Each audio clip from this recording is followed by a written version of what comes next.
Rekan-rekan sekalian, langsung saja kita akan masuk kepada Nurul Hakiman 1 yang berisi sejarah Pondok Pesantren Nurul Hakim dari masa rintisan sampai masa formal dan seterusnya, yang langsung akan disampaikan oleh Al-Mukarram Bapak Tuan Guru Haji Muharram Mahfuz. Waktu dan tempat yang persilakan. Assalamualaikum warahmatullahi wabarakatuh. Alhamdulillahi rabbil alamin wa bihi nasta'inu ala umuri dunya waddin. Asyhadu an la ilaha illallah wahdahu la syarika lah wa asyhadu anna Muhammadan abduhu wa rasuluh. Allahumma shalli wa sallim ala abdika wa rasulika Muhammadin sayyidil mursalin wa ala alihi wa sahbihi ajma'in wa ba'du. Qala Allah subhanahu wa ta'ala, a'udzu billahi minasy syaithanir rajim, inna nahnu nuhyil mauta wa naktubu ma qaddamu wa atharahum wa kulla syai'in ahsaynahu fi imamin mubin. Shadaqallahul azim. Ramun masyayikh, para pimpinan yayasan yang saya muliakan, semua kepala-kepala lembaga dari Institut Agama Islam Nurul Hakim, Ma'had Ali sampai ke TK Nurul Hakim yang saya muliakan, semua asatidz, ustadzat, para pembina, singkatnya hadirin hadirat rahimakumullah yang saya muliakan. Alhamdulillah, saya atas nama pimpinan pondok pesantren, maaf kalau saya kemukakan terlebih dahulu, merasakan sesuatu yang sangat menggembirakan hari ini, sebab hadir kita bersama pimpinan-pimpinan pondok pesantren alumni. Alhamdulillah, ada Tuan Guru Mukhlisin, ya, sekaligus sebagai rektor IMH dan juga sebagai wakil mudir Ma'had Ali, pimpinan pondok pesantren Abu Darda. Begitu juga hadir pimpinan pondok pesantren Al-Bina Tuan Guru Satriawan, dan semua saya lihat bapak-bapak kepala madrasah dari Aliyah Putra Ustaz Junaidi, Aliyah Putra Putri Ustaz Saihan, Sanawiyah Putra Ustaz Ma'mun, Sanawiyah Putri Ustazah Mia Ratnasari, MK Mulia Ustaz Husni, ya, oh Ustaz Saleh, ini Ustaz MK Wusto,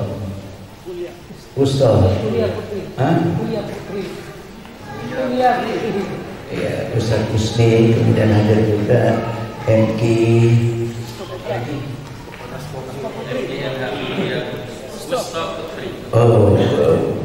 MK Wusto Putri, termasuk juga ini Ustaz Budi Rahman, Wusto Putra, dan semua wakil-wakil kepala madrasah. Alhamdulillah, ini pimpinan pondok pesantren Nurul Hakim 2, pondok pesantren Babul Mujahidin Nurul Hakim 2 juga hadir. Dan saya rasakan pertemuan ini termasuk pertemuan terbesar, ya, dalam silaturahim kita, ya, pada setiap bulan. Maka pertemuan kita ini termasuk paling besar. Alhamdulillah, ini sesuatu yang sangat kami syukuri. Silaturahim sesuatu yang sungguh-sungguh sangat penting. Kalau kita bisa sepakat silaturahim sebagai sesuatu yang sangat penting, maka begitu kita hadir, itu bagian daripada ibadah kita kepada Allah Subhanahu wa Ta'ala. Sebab silaturahim merupakan salah satu perintah Allah dan juga perintah baginda Rasulullah SAW. Untuk kita yang berada dalam keluarga besar Pondok Pesantren Nurul Hakim, memang dituntut secara agama ya untuk mempererat tadi silaturahim antar kita, mempererat saling kesepahaman di antara kita, untuk mempererat saling ta'afahum antar kita, sehingga sangat-sangat penting saya rasakan pertemuan kita seperti ini. Dan asatidz ustadzat rahimahumullah yang saya muliakan, saya awali dari pembicaraan dengan mengutip salah satu ayat dari surat Yasin ayat ke-12. Allah Subhanahu wa taala katakan, inna nahnu nuhyil mauta, kami yang menghidupkan semua orang yang sudah wafat, yang sudah meninggal. Bisa dikaitkan dengan apa yang ada dalam awal surat Al-Mulk, alladzi khalaqal mauta wal hayata liyabluwakum ayyukum ahsanu amala, bahwa Allah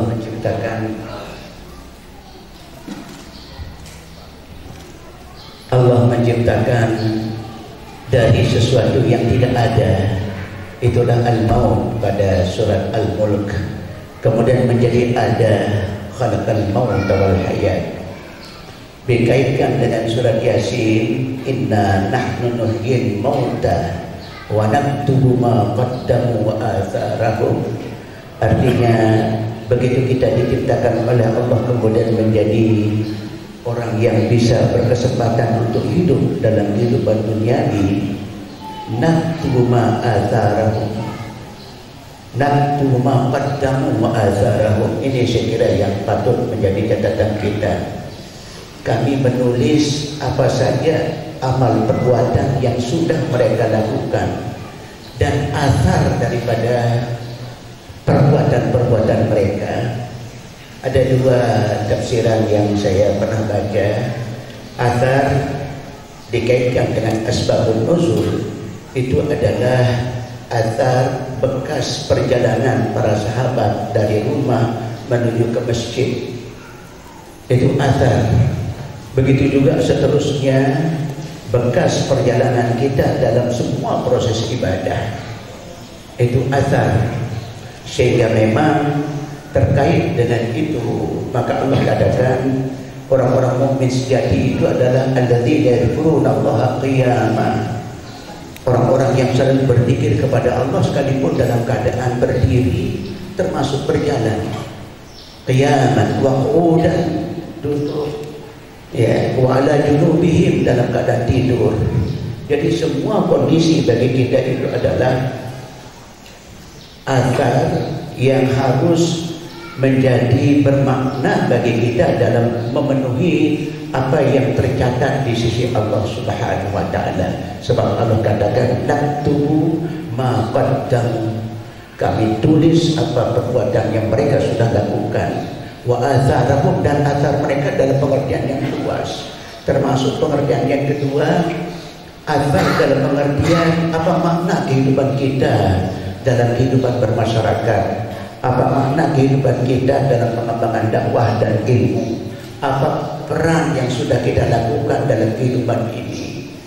Saya kemarin diberikan tugas ngaji sama Ustaz Naufal, kaji Bidayatul Hidayah.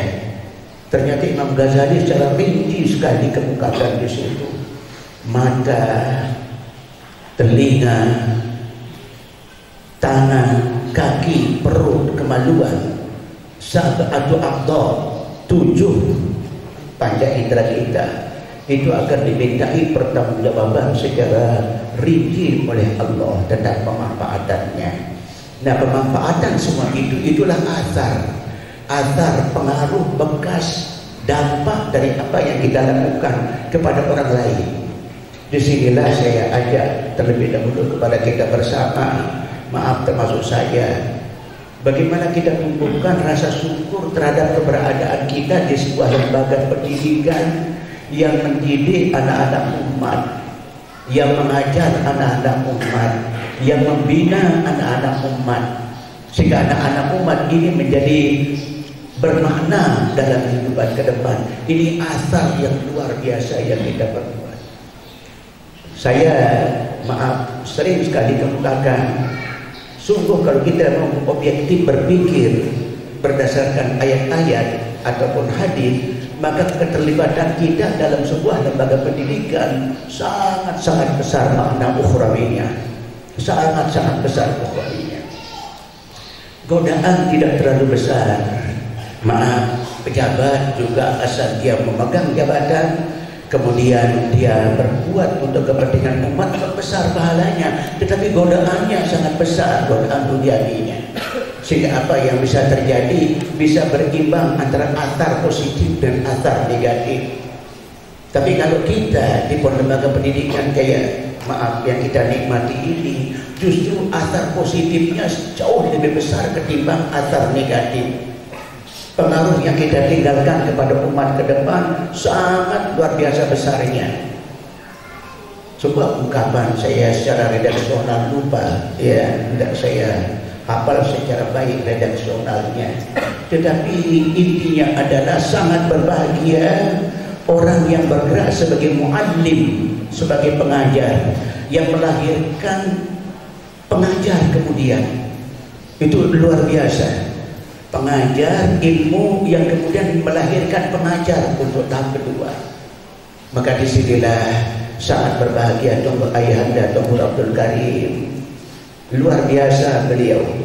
Saya mengawali dari kisah atau hal-hal yang terkait dengan ayahanda kita, pendiri pertama pondok pesantren kita ini, Ayahanda Tuan Guru Haji Abdul Karim. Untuk rincinya saya melihat perlu dibaca buku yang sudah diterbitkan oleh pondok, yakni Setengah Abad Nurul Hakim, atau buku-buku yang lain yang terkait dengan pengembangan Nurul Hakim. Di sini secara tegas penulis, ya, dewan redaksi membagi menjadi 3. Pertama, periode perintis. Periode perintis itulah posisi yang sangat penting dimainkan oleh Ayahanda Tuan Guru Haji Abdul Karim rahimahullahu ta'ala. Sangat masa perintisan. Untuk rinci saya kira perlu baca. Saya hanya akan sampaikan beberapa hal yang mungkin di luar apa yang ada secara tertulis di buku ini. Tuan Guru Haji Abdul Karim seorang ulama besar yang unik. Putra beliau ada Ustaz Muslih Hakim, ya. Tetapi pada saat beliau dalam puncak karir sebagai seorang tuan guru, Ustaz Muslih masih kecil dan bahkan mungkin belum ada. Pada saat Tuan Guru Abdul Karim berada di puncak karir sebagai seorang tuan guru besar yang melahirkan sekian banyak tuan guru. Di sini juga ada tercantum secara jelas beberapa tuan guru yang lahir dari Tuan Guru Abdul Karim. Itu masa beliau itu disebutkan di sini sebagai masa perintisan, masa merintis dari 4 are tanah dengan modal sebuah musalla. Beliau mulai mengembangkan ilmu. Ada 2 periode dalam talabul ilmi bagi Ayahanda Tuan Guru Abdul Karim. Periode pertama saat beliau berhaji kemudian tinggal di Mekah. Periode kedua itu adalah memang sengaja bermukim untuk ngaji. Dan masyayikh daripada beliau tidak jauh berbeda dengan masyayikh tempat ngajinya Tuan Guru Abdul Hafiz Sulaiman, bahkan dengan Maulana Syekh Tuan Guru Zainuddin Abdul Majid. Itu tidak jauh. Syekh Hasan Masyar sebagai guru Tuan Guru Zainuddin Abdul Majid, Syekh Alwi Al-Maliki, kemudian banyak lagi Nah itu juga tempat Tuan Guru Abdul Karim menimba ilmu selama di Arab Saudi. Di sini di buku ini tolong bisa dibaca. Guru-guru beliau itu ada pertama guru yang berasal dari Indonesia, ada yang dari Sumbawa, bahkan ada juga yang dari Kediri. Itulah datuk kami Tuan Guru Mukhtar, ya, yang mukim di Mekah. Kemudian ada beberapa guru beliau lagi yang berasal dari luar Lombok, luar Sumbawa, ada yang dari Sumatera, Mandailing, ada dari, dan termasuk masyayikh yang besar-besar di Mekah, di Saudi Arabia. Sehingga maaf, kita ini harus menjadi juru penerang bagi masyarakat kita, khususnya bagi wali santri. Kalau anaknya mondok, ya, untuk menuntut ilmu, itu bagaimana orang tua juga memiliki dasar pemikiran seperti dasar pemikiran yang dimiliki oleh Tuan Guru yang lahir terdahulu. Dari Tuan Guru Abdul Karim kemudian mengembangkan pondok pesantren dengan modal 4 hari tadi. Ngajar, maaf, dari kitab yang paling kecil sampai kitab fikih yang paling besar. Lengkap dimuat di sini. Tinggal antum tolong dibuka. Dari kitab fikih yang paling kecil sampai yang paling besar. Apa yang sangat menarik yang saya sempat saksikan pada beliau, ternyata semua Tuan Guru, maaf, semua Tuan Guru kita yang sampai ayahanda Tuan Guru Safwan, maaf, saya saksikan justru yang memberikan sebuah keberkahan dalam perjuangan adalah pendekatannya kepada Allah Subhanahu wa Ta'ala. Kerajinan, ketekunannya dalam tahajud malam. Dari Tuan Guru Abdul Karim, maaf, saya mungkin pernah sampaikan cerita ini, ya. Itu kalau sudah jam 3 malam, saya kebetulan tahun 69 itu sempat tinggal mondok di situ, ya, sampai berada di PGA sampai tahun 68 sampai tahun 70-an. Itu jam 3 malam itu mesti kita dengar bunyi pintu yang dibuka,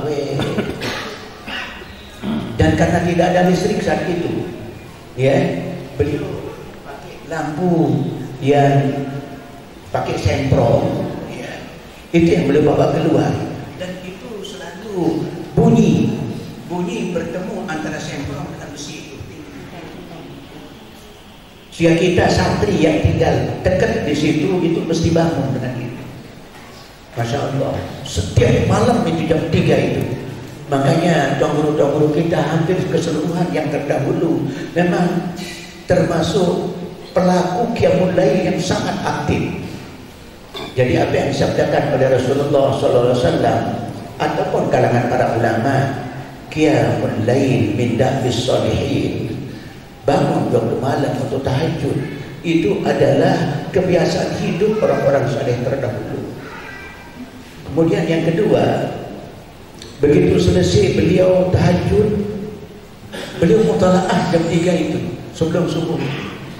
Tuan Guru Abdul Karim, persoalannya apa saya saksikan, ya. Jadi saya tidak mengada-ada saja. Jadi beliau mesti di depan beliau itu kalau sudah habis subuh, kita jumpai kitab 2-3 macam kitab masih terbuka.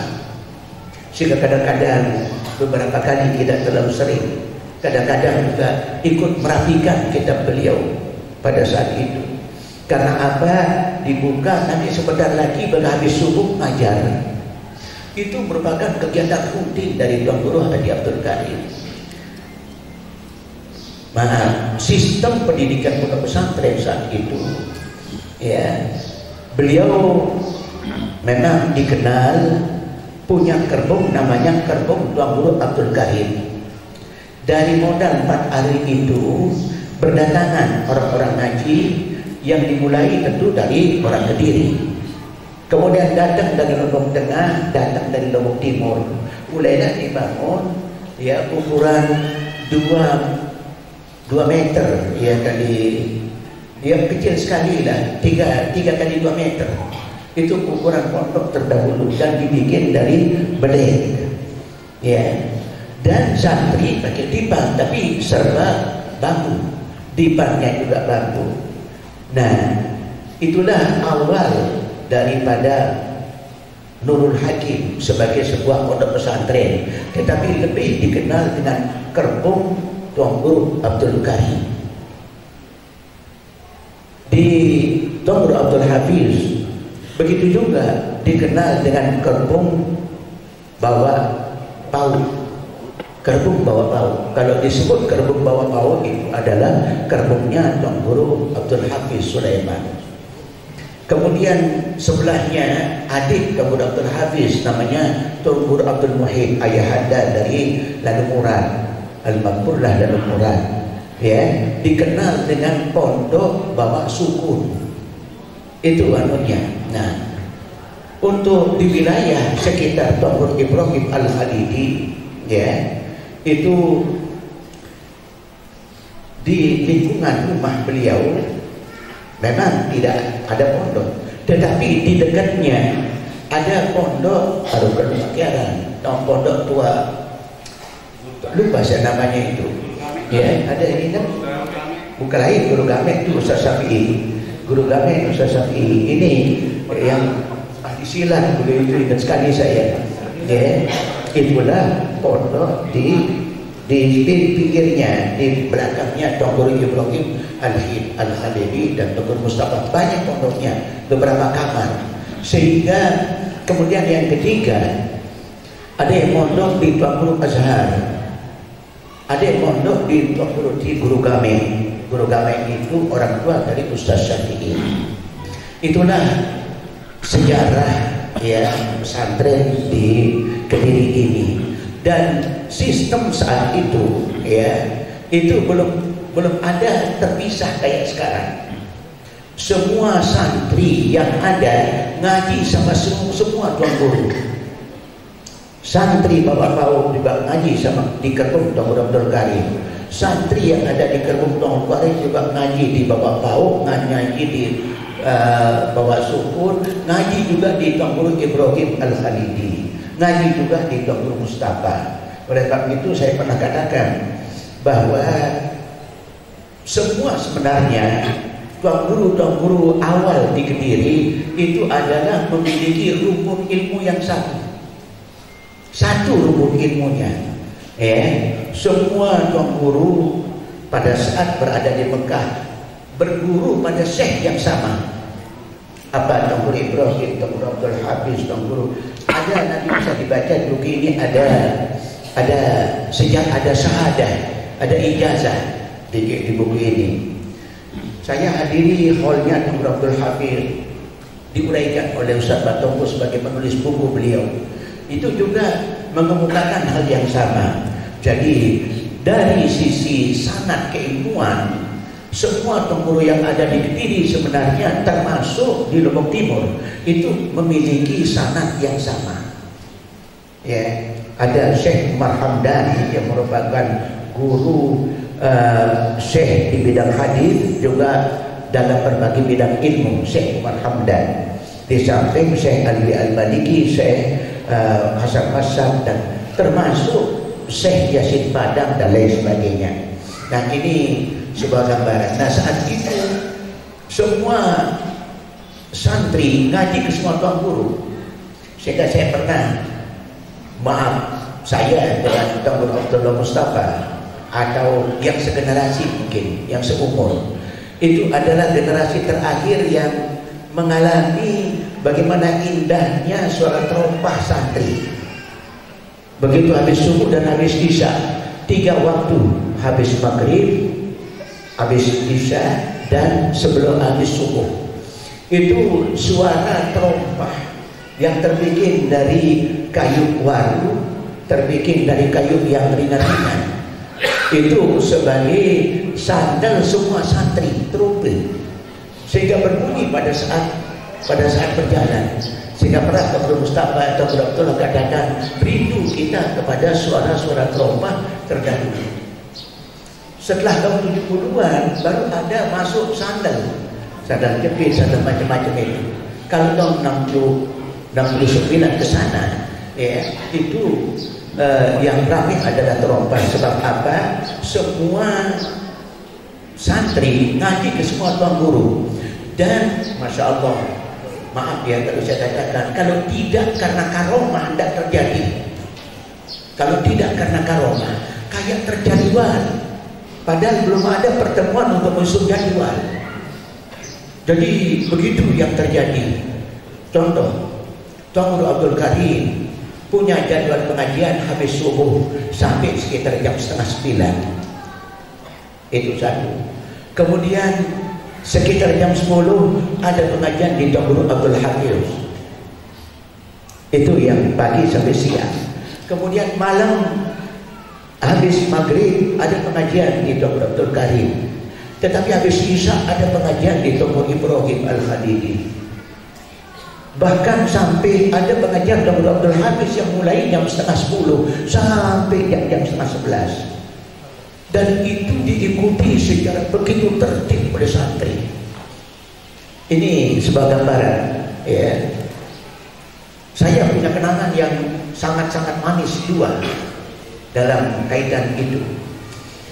Karena di Tuan Guru Abdul Hafiz itu justru beliau punya aula khusus.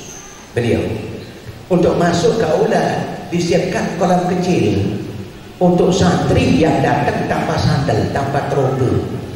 Jadi besok naik dulu, cuci kaki dulu, baru naik ke aula mengaji. Tetapi karena padatnya tidak sedikit santri juga duduk di pinggir kolam kecil itu. Suatu saat dalam pengajian habis isya, saya ingat sekali, tahu-tahu cerpung karena ngantuknya. Ngantuk, kemudian apa dengan kitabnya, dengan ketopongnya basah di situ. Itu tak biasa hilang. Ya, selalu saya ingat, bahkan pengajar cerita itu sama Tuan Guru Batoko. Kemudian yang kedua, maaf, kalau Tuan Guru yang lain ada saja mizah, ada saja hal-hal yang lucu yang kita tertawa dan lain sebagainya.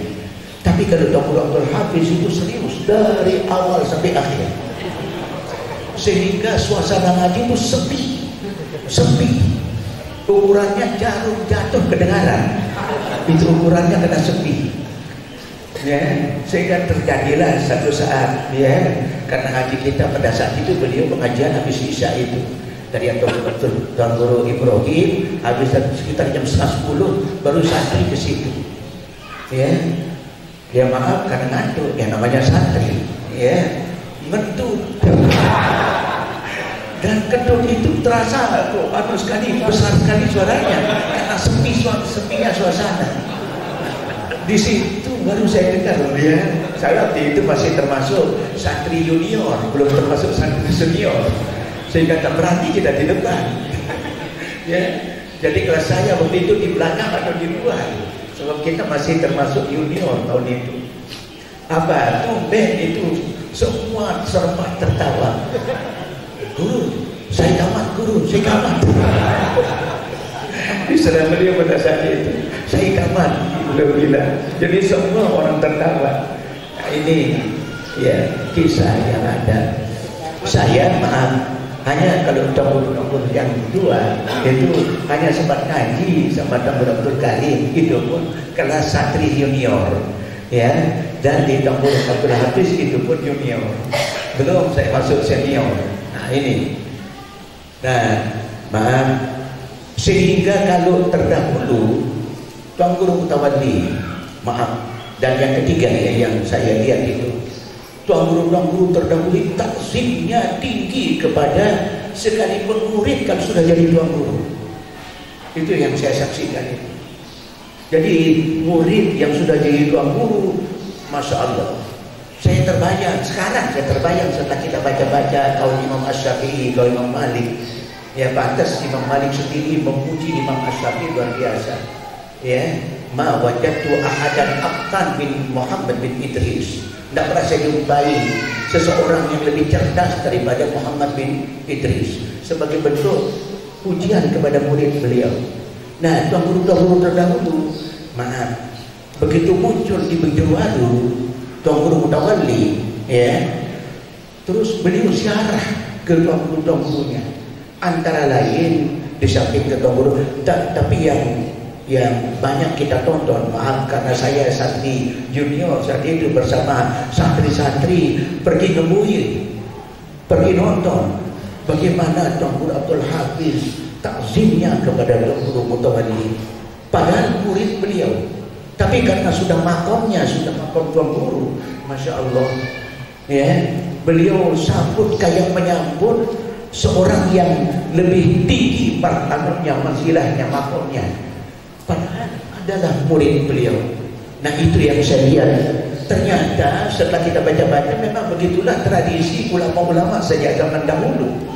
Jadi ta'zimul ilmi wa ahli itu betul-betul kelihatan. Jangankan yang masih jadi murid, ya, jangankan yang masih jadi murid, yang sudah tidak lagi jadi murid, ta'zimnya luar biasa kepada gurunya. Guru juga melihat muridnya yang sudah berhasil itu sebagai seorang ahlul ilmi, sehingga terterapkan betul ta'zimul ilmi wa ahli. Bagaimana penghargaan ilmu dan ahli ilmu yang diperlihatkan oleh para tuan guru. Maaf kalau bertemu pada tuan guru, padahal paham saya bukan, ada saja perselisihan, ada saja perbedaan, tetapi begitu bertemu tidak ada terlihat memperlihatkan perbedaan itu. Ini contoh teladan yang sangat luar biasa. Dan masyarakat yang awam itu hampir tidak akan pernah tahu kalau ada perbedaan. Ya, cuma masyarakat yang kelas asadis baru akan tahu ada perbedaan pandangan antara Tuan Guru ini, Tuan Guru ini. Sebab apa yang dilihat oleh masyarakat begitu bertemu, Masya Allah, ya, kayak bertemu dengan adik kakak, dengan saudara. Kalau bertemu antar Tuan Guru, afwan, itu tentu dalam kaitan ta'zimul ilmi wa ahli. Nah ini para asatidz ustazah yang saya muliakan, yang tidak terdapat di dalam buku ini. Nah saya lanjutkan. Tuan Guru Abdul Karim kemudian beliau dalam posisi sebagai perintis pertama pondok pesantren yang belum bernama Nurul Hakim, masih hanya bernama pondok kerbuknya Tuan Guru Abdul Karim, tidak bernama pondok pesantren Nurul Hakim. Itu awal, ya. Afwan, pada tahun-tahun, maaf ini, pada tahun-tahun akhir saya maaf ada sisi-sisi yang di luar kitab yang saya ingin sampaikan sebagai bentuk athar yang mungkin akan punya pengaruh baik kepada diri saya, dan saya jelas, ya, dan saya tularkan.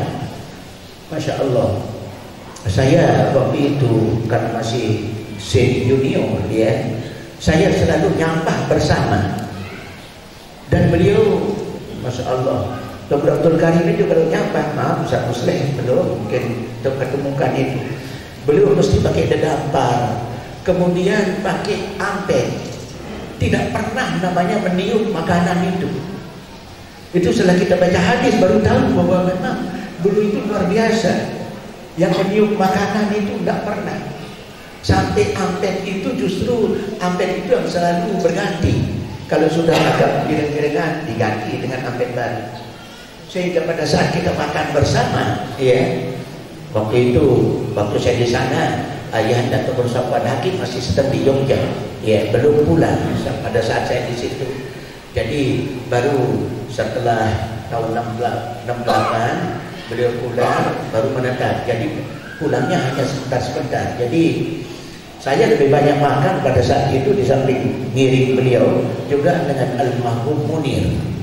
Almarhum Munir itu salah satu putra kakak dari Tuan Guru Safwan Hakim. Apaan kalau saya cerita tentang beliau, sangat cerdas. Munir itu sangat cerdas. 3 hari bergaul dengan orang Sumbawa, pintar bahasa Sumbawa. Beberapa hari ketemu orang Bima, pintar sudah bahasa Bima. Itu almarhum Munir itu. Makanya saya berpikir kalau seandainya sekarang dia lahir pada atau dia ada pada saat kelas khusus yang pengembangan bahasa Arab maju, bahasa Inggris ada, Masya Allah, mungkin beliau menjadi menjadi orang yang eksternal, tidak mengajar di lembaga, tetapi justru akan mengalahkan yang aktif. Cepat sekali, ya. Bahasa Sumbawa, bahasa Bima, bahasa Jawa, tidak sampai semingguan bergaul pintar bahasa Jawa. Berdaya dengan Jawa langsung sudah bahasa Jawa. Nah, ini kelebihan itu. Dan memang maaf, kita mohon juga kepada Allah supaya semua anak-anak kita diberikan kecerdasan-kecerdasan yang luar biasa. Di dekat tetangga Guru Abdul Karim ada 2 orang jenius. Maaf, ini tidak ada di buku ini. Ini pengalaman yang saya lihat dan yang saya ada. Satu namanya Misbah. Misbah itu pintar orangnya, tapi keduluan Allah coba dengan penyakit juga, penyakit terkait dengan junun, ya. Padahal beliau, ya, pada saat sadar sehat itu beliau di Sanawiyah sama dengan Munir, sama dengan Nur Munir. Itu pada saat Sanawiyah anak-anak aliyah Kismul Ali ngaji sama beliau. Itu yang luar biasa, ngaji sama Misbah ataupun almarhum Munir. Ini yang saya bisa rekam dari periode Dr. Abdul Karim sebagai periode perintisan, betul-betul merintis memang hanya dengan modal sebuah musalla. Maaf, saya sering cerita kepada masyarakat di jamaah pengajian, dalam praktek wudhu itu saya tidak mengada-ada. Saya bilang, dalam praktek wudhu itu selalu yang kita lihat pada saat mengusap kepala. Kalau sehingga saya katakan kepada jamaah pengajian, ya, orang yang sudah ngaji harus berbeda dengan yang tidak ngaji. Biarkan yang begini itu orang yang tidak ngaji, sekedar sah famsahu biruusikum, cukup dengan 3 hidrat. Tapi untuk yang ngaji, mari ikuti guru. Saya bilang, ya Dr. Abdul Karim, tidak pernah sekali saya lihat duduk begini, minimal begini, minimal, ya. Kemudian setelah kita ngaji, baru kita tahu an-nasiyah rubu'ur ras di dalam fikih, bahwa ubun-ubun ini merupakan 1/4 dari kepala, sehingga beliau minimal kalau itu. Dan murid-murid beliau yang awal rata saya lihat. Ini maaf ini, sehingga pada suatu saat, ya, perlu kita Nurul Hakim ini menyamakan satu bentuk kaifiah ibadah yang mengacu kepada al-abdal, abdalul kaifiyah, baik itu dalam berwudu, lebih-lebih di dalam salat. Sebab itulah yang diperlihatkan termasuk oleh ayahanda kita Dr. Sofwan Hakim. Wah, kita bahkan kalau beliau, kalau Dr. Abdul Karim kadang-kadang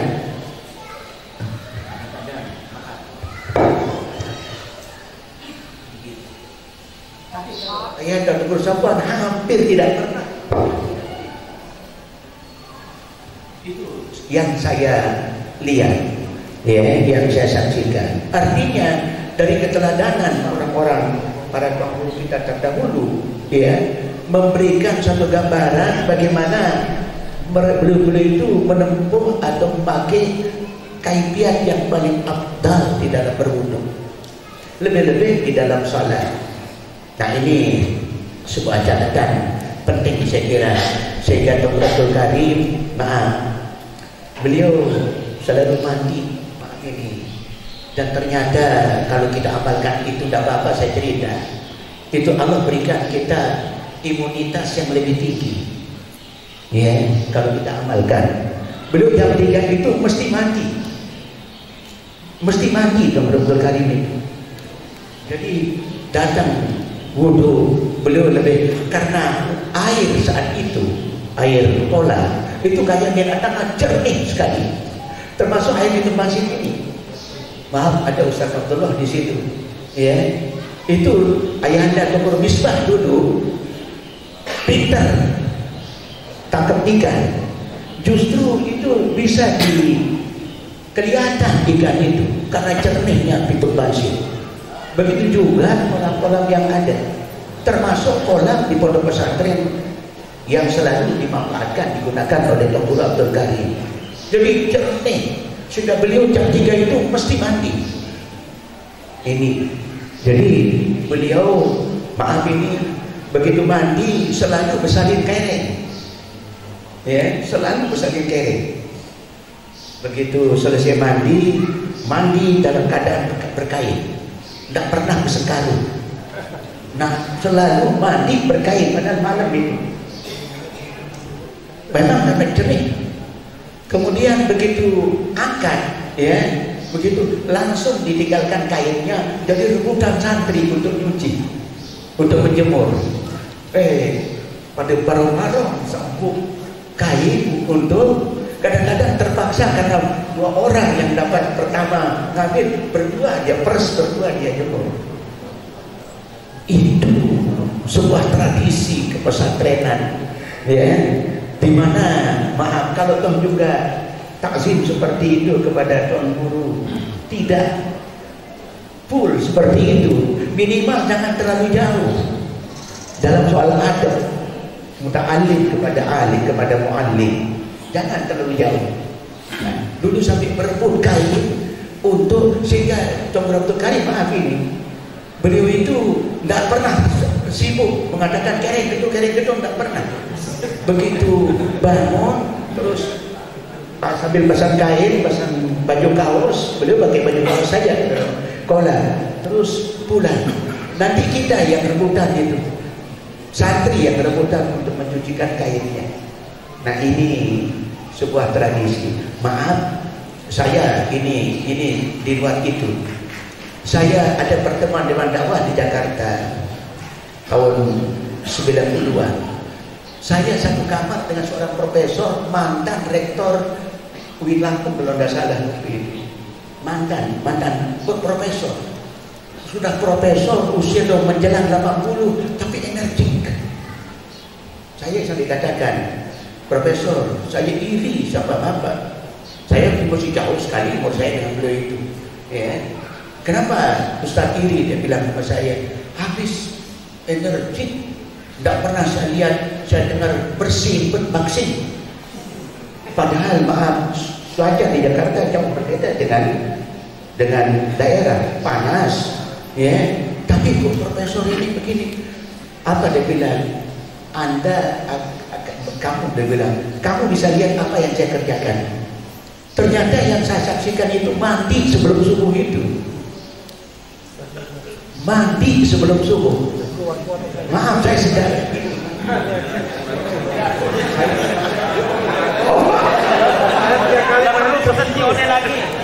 tapi mandi yang lain. Mandi yang lain. Apa ya? Beberapa tahun kemudian saya coba praktikkan itu. Ya, saya maaf ini tidak sedih, tetapi tidak pernah berat.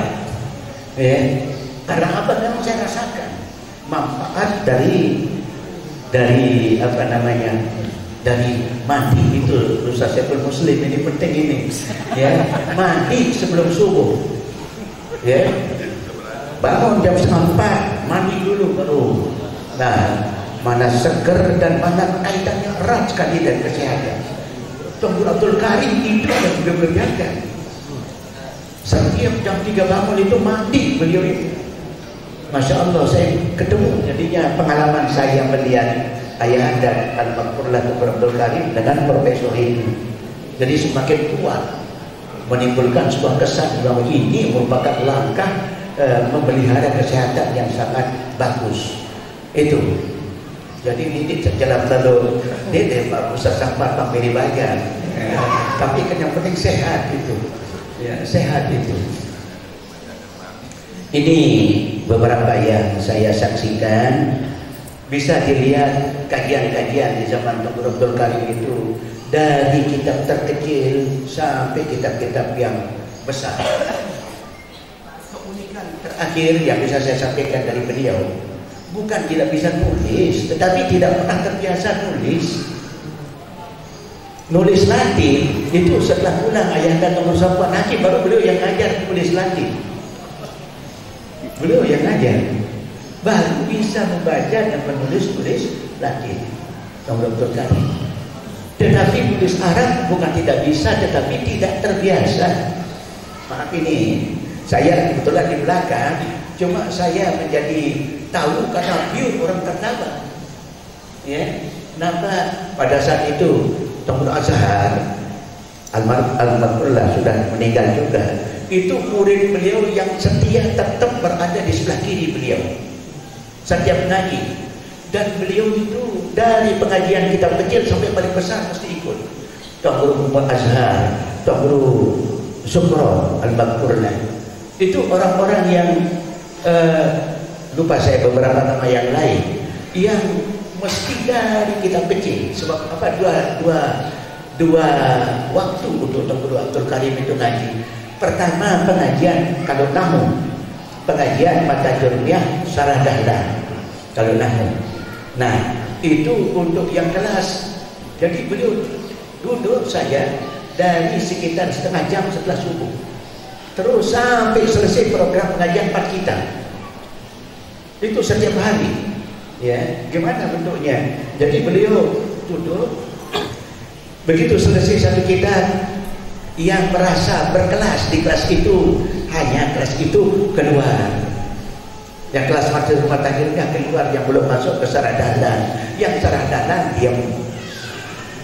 Nanti begitu mau naik ya ke Syekh Khalid ya untuk tamunya, keluar yang sarah dahlan tetap tinggal ya Syekh Khalid. Nah, Tuan Guru Azhar itu yang saya tahu itu ya mesti dari awal dia diam sampai akhir.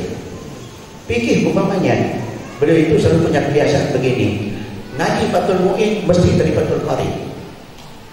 Ya, ngaji Fathul Mu'in mesti dari Fathul Qarib. Sehingga santri yang hanya kelasnya Fathul Qarib, ya, yang begitu selesai Fathul Qarib, buyar, maju yang kelas Fathul Mu'in. Itu sehingga rata, hampir, maaf kalau saya katakan, saya pernah ketemu dengan Tuan Guru Abdul Waris Yurak Yahir. Kesan beliau enggak untuk ketamat Fathul Mu'in oleh Tuan Guru Abdul Karim. Beberapa Tuan Guru besar. Sebab apa? Beliau rutin dari Fathul Karim. Kalau Tuan Guru Sukron, Tuan Guru Azhar, mungkin Fathul Karim itu puluhan kali hatam. Fathul Mu'in juga begitu puluhan kali hatam. Ya.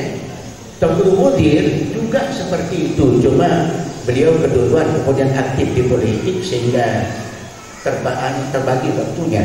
Tetapi hampir-hampir kelas Tuan Guru Azhar, Tuan Guru Sukron, kalau Fathul Karim setengah hafal, kalau Fathul Mu'in setengah hafal. Karena apa? Karena terus-terusan sampai berpuluh-puluh kali khatam. Nah ini, kemudian apa yang terjadi? Tuan Guru Najib pernah kemukakan, saya ikuti videonya, dan ini bagus untuk saya sampaikan dan untuk kita. Apa kata beliau? Mau alim ngaji ngajar, mau alim ngaji ngajar. 2-3 kali beliau katakan Tuan Guru Najib. Ternyata memang begitulah pertumbuhan Tuan Guru kita. Ya, Tuan Guru, maaf ini, semua Tuan Guru yang ada di Kediri, yang kemudian menjadi pendiri penggerak Nurul Hakim ke depan, saya sebutkan Tuan Guru Azhar, Tuan Guru Sukron, Tuan Guru Sukron, Tuan Guru Misbah, Tuan Guru Ahmad Turmudi, Ustadz Syafi'i, dan ada sebenarnya Ustadz Abdul Wahab, orang tua dari Ustadz Yahfi. Cuma beliau meninggal dalam usia yang belum begitu tua, masih relatif muda beliau meninggal. Jadi Tuan Guru Mudir, jadi semua Tuan Guru awal di Nurul Hakim itu adalah murid dari Tuan Guru Abdul Karim, Tuan Guru Ibrahim, Tuan Guru Abdul Hafiz, Tuan Guru Mustafa Al-Khalidi. Cuma saya baca kemarin di buku yang ditulis oleh Ustaz Batumpu, itu karena tidak terus begitu, di beberapa Tuan Guru kita tidak masuk sebagai alumni Tuan Guru Abdul Hafiz. Ya, hanya yang masuk itu adalah Tuan Guru Musleh Misbah yang masuk dalam buku catatan Ustaz Batumpu, penulis biografi Tuan Guru Abdul Hafiz. Padahal semua itu juga adalah murid dari semua Tuan Guru yang ada. Sehingga Nurul Hakim ini awalnya terdahulu itu adalah dibina oleh murid semua guru yang ada di Kediri. Nah ini saya kira itu periode pertama Dr. Abdul Karim, kemudian wafat tahun 76. Ini maaf, ini yang saya lihat ya, pada waktu itu saya masih ya itu masih COVID ini dulu ya, saya masih di PGA tahun 60. Nah pada saat beliau wafat ya saya sudah aktif ngajar, ikut serta. Maaf, itu makanya saya selalu jadikan pesan kepada yang memberikan talqin kepada orang meninggal ya, jangan terus terlalu bernafsu la ilaha illallah, la ilaha illallah, la ilaha illallah. Saya saksikan pada beliau, begitu diulang begitu cepat hilang beliau, artinya tidak dibenarkan.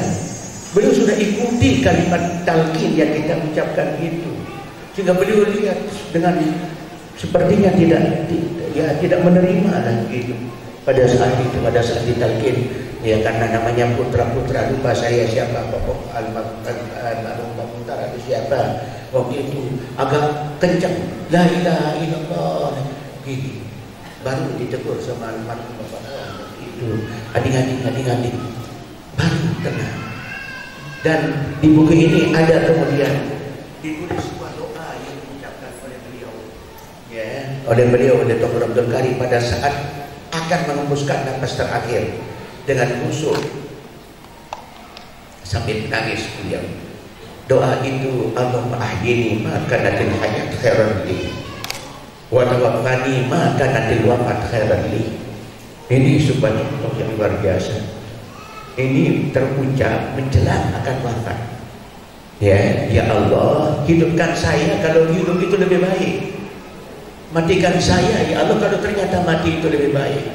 Dan memang mudah-mudahan kita semua bersikap seperti itu ya. Sebab itulah sikap hidup baginda Rasulullah SAW. Maaf ini saya selengi sedikit bagi asatidz pelajar ya.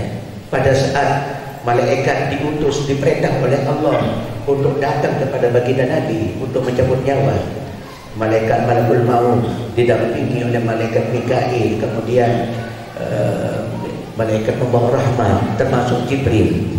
Saat itu Jibril tidak ikut hadir, itu dari yang dalam satu riwayat ya, tidak ikut hadir Jibril. Baginda Nabi pada saat itu berbunyi ucapan salam, terdengar ucapan salam dari luar. Fatimah segera keluar, ya Rasulullah, tidak ada orang ya Rasulullah. Kata Fatimah memberitahu orang tua beliau, tidak ada orang, cuma salamnya terdengar. Apa kata Rasulullah? Beliau sudah ada di dekat saya ini. Malaikat itu sudah Nabi katakan, mana orang yang malaikat yang sangat saya kasihi. Malaikat Jibril maksudnya. Apa kata malaikat yang ada saat itu? Sengaja beliau tidak mau menyertai kita karena tidak tahan akan melihat orang yang sangat disayangi dicabut nyawa. Tidak tahan sehingga Jibril kasih tahu dia, saya harus hadir di dekat saya. Hanya diberitahu malaikat Jibril dalam satu riwayat, akhirnya tidak masuk dah. Pada saat itu maaf, baginda Rasul ditanya, saya diperintah oleh Allah untuk bertanya apa siap diambil hayatnya saat ini atau gimana. Apa kata Rasul? Atau ditunda. Maaf, kalau para Rasul itu ya termasuk riwayat Nabi Adam. Saya tidak tahu persis apa sahih riwayat itu, cuma itulah riwayat yang berkembang. Nabi Adam pada satu saat didatangi oleh malaikat Jibril dan malaikat yang cabut nyawa. Ternyata diberitahu dia di antara sekian keturunan Nuhai Adam ada seorang nabi yang beliau lihat. Itulah Nabi Daud. Ternyata umurnya hanya 60. Umurnya hanya 60. Nabi Daud. Akhirnya dia minta kepada Allah, saya hadiahkan umur saya kepada Daud 40 tahun. Sehingga pada saat malakul maut datang kepada Adam ya 1000 tahun kurang 40. Kalau ini dalam satu versi. Apa kata malaikat? Kata Nabiullah Adam, saya sudah diberitahu umur saya 1000. Apa kata malakul maut? Kan Anda sudah hadiahkan 40 tahun kepada anak Anda Daud. Akhirnya terjadilah pembicaraan. Nah, bagi Nabi itu apa kata beliau?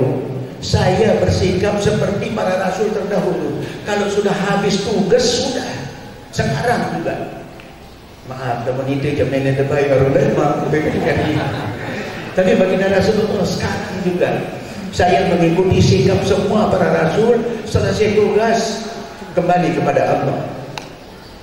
Ya, lebih-lebih ini maaf ini kalau saya ada sedikit apa yang terjadi pada Umar bin Khattab dengan Abdullah bin Abbas. Abdullah bin Abbas satu saat dibawa oleh Umar.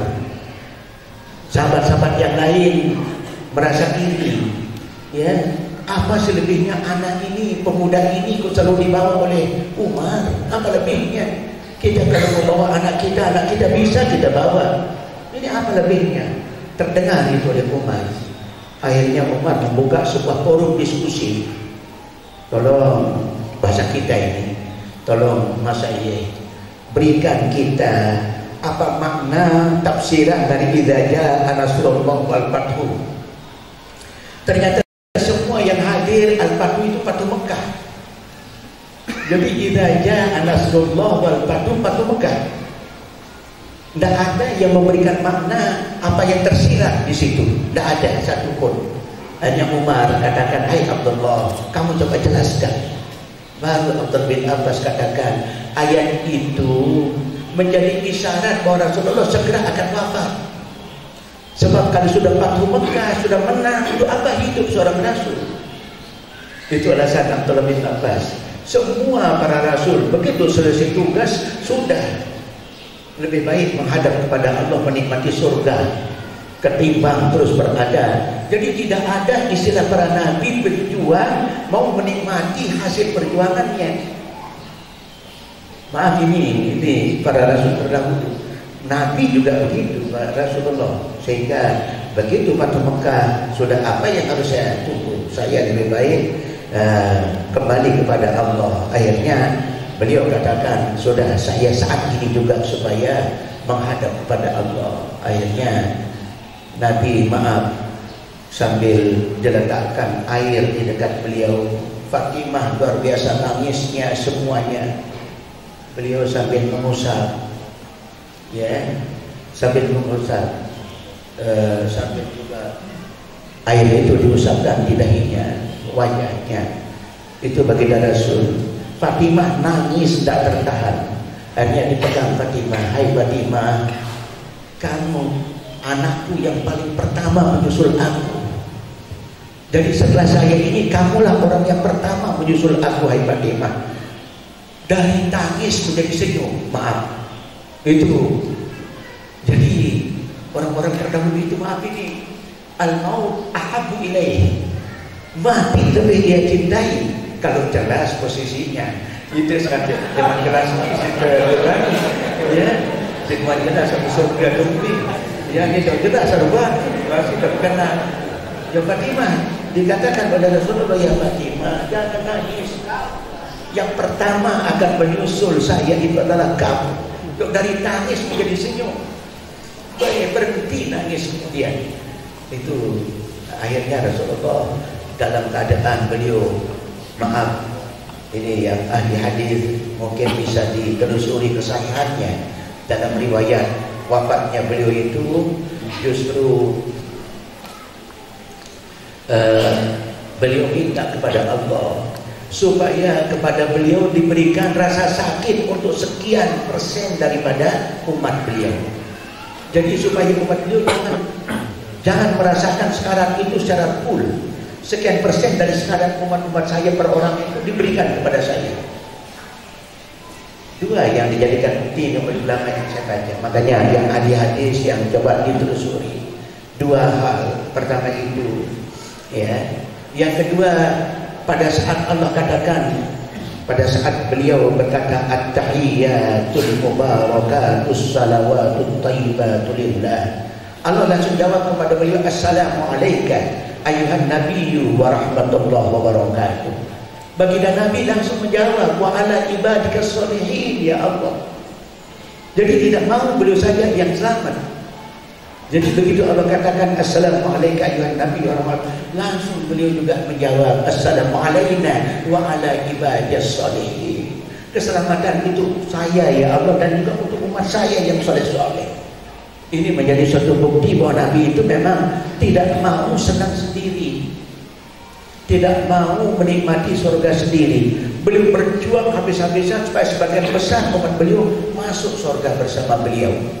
Ya, sehingga kita Allahumma ja'al Allahumma inna nas'aluka murafaqatan Nabi sallallahu alaihi wasallam warzuqna ladzatan nazri ila wajhil karim. Allah ya Allah. Itu doa-doa yang dicontohkan oleh orang-orang saleh terdahulu, ingin menemani membersamai Nabi di surga. Ini as'aluka murafaqatan Nabi, ingin supaya bisa melihat indahnya wajah, ya, indahnya, cantiknya dan lain sebagainya. Ya, ini as'aluka ladzatan nazri ila wajhil karim, nikmatnya melihat dirimu ya Allah, kumohon. Nah itulah ini untuk rincinya saya anjurkan baca buku yang sudah diterbitkan. Saya masuk kepada yang kedua, ya, yang kedua yaitu kalau masa pertama Tuanku Abdul Karim masa perintis, betul-betul perintis. Tapi satu hal yang perlu dicatat oleh kita, dalam masa perintisan melahirkan sekian banyak ulama-ulama besar dalam masa perintisan. Kalau boleh saya sebut tuan guru yang ada, yang sudah wafat semua, dan ada masih sampai sekarang. Ya, tuan guru Mutawalli, tuan guru Jurang Jalil, Abdul Waris, tuan guru banyak lagi yang tidak saya hafal namanya. Termasuk yang terakhir meninggal tuan guru Hanafi Kayangan, itu paling terakhir meninggal beliau. Ya, itu. Jadi bahasa perintisan itu melahirkan tuan guru besar, maaf, yang menguasai fikih secara mantap.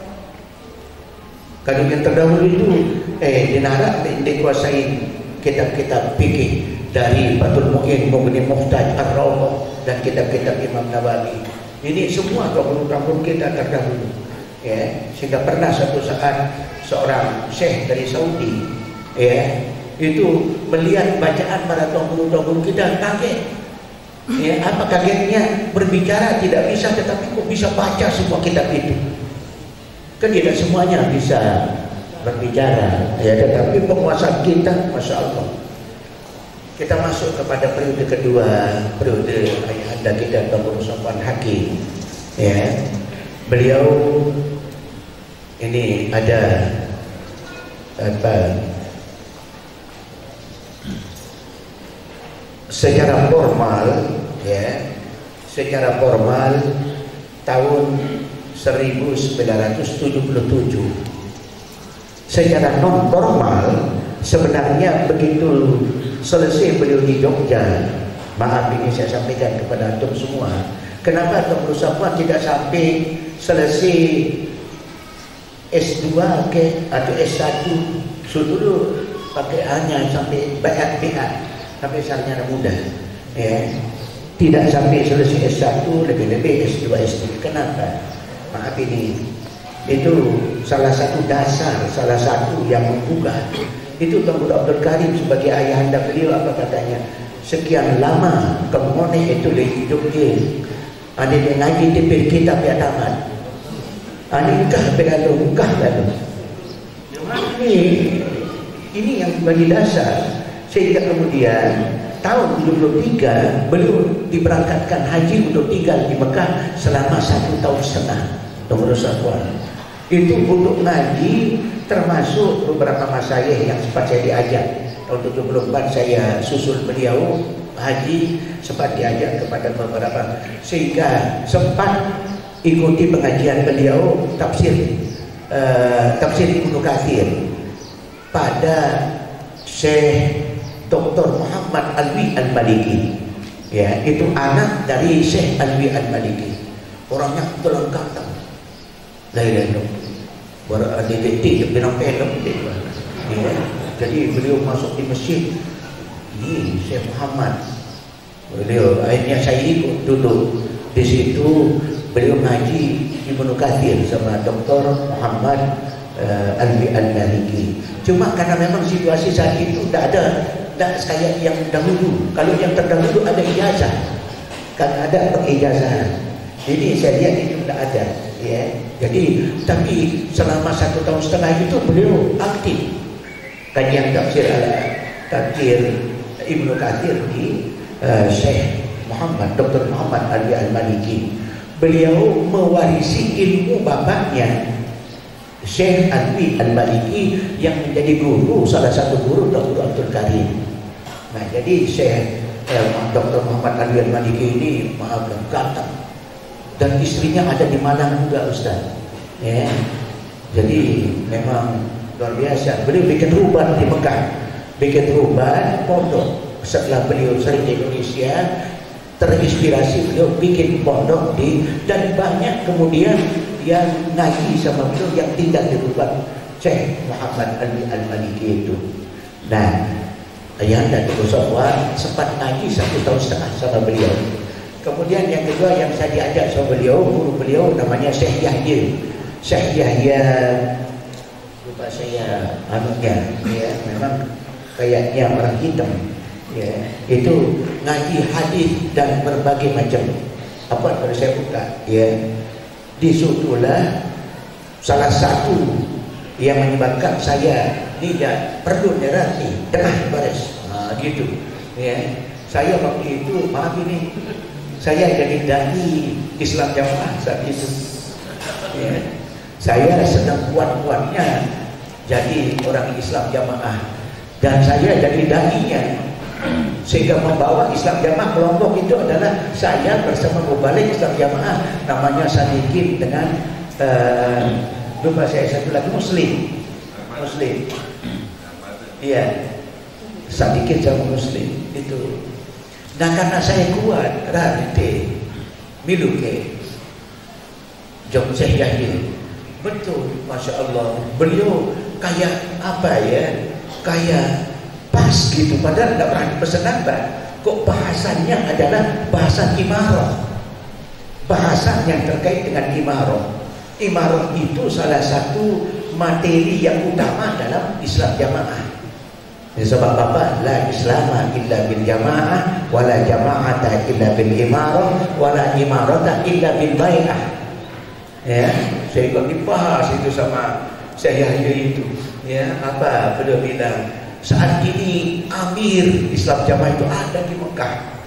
Dia ingin dibaiat sebagai Imamul A'zam di Ka'bah. Ini sudah dia kemukakan sama Syekh Yahya.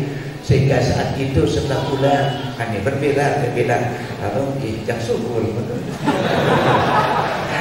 Sehingga saya keluar dari Islam Jamaah itu tahun 74. Tetapi bagaimanapun ya, saya syukur saya bisa ngaji Bukhari di situ. Ya. Dan Abu Dawud hampir selesai, beberapa selesai Muslim.